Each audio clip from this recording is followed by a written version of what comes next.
আমি মনে করি যে এক ধরনের অস্থিতিশীল পরিস্থিতি তৈরি করা হয়েছে, কিন্তু নারীরা যে ভয় পাচ্ছে না আপনি কিন্তু দেখে বুঝতে পারবেন। সুতরাং ভয়ের পরিবেশ তৈরি করার চেষ্টা করা হলেও ভয় আমরা কিন্তু অনেক আগে ভেঙে বেরিয়ে গেছি। এখন আর ভয় দেখানো যাবে না।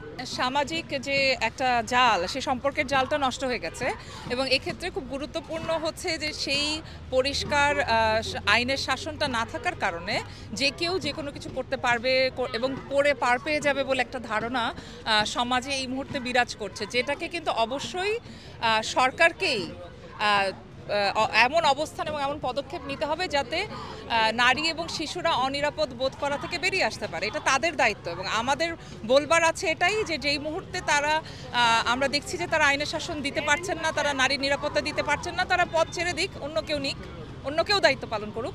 আমি মনে করি যে যারা বিশেষ করে এই যে ভয়াবহভাবে আইনশৃঙ্খলা পরিস্থিতির অবনতি হয়েছে এবং নারীরা কোনো বাংলাদেশের কোথাও প্রায় নিরাপদ বোধ করছেন না, এর মূল কারণ কিন্তু ওভারঅল ইন জেনারেল আইনশৃঙ্খলা পরিস্থিতির অবনতি। এটা কিন্তু আলাদা করে ব্যাপার নয়, কারণ আপনি যদি একটা আইনশৃঙ্খলা পরিস্থিতির অবনতি ঘটে তার প্রভাব নারীর উপর বেশি করে পড়ে।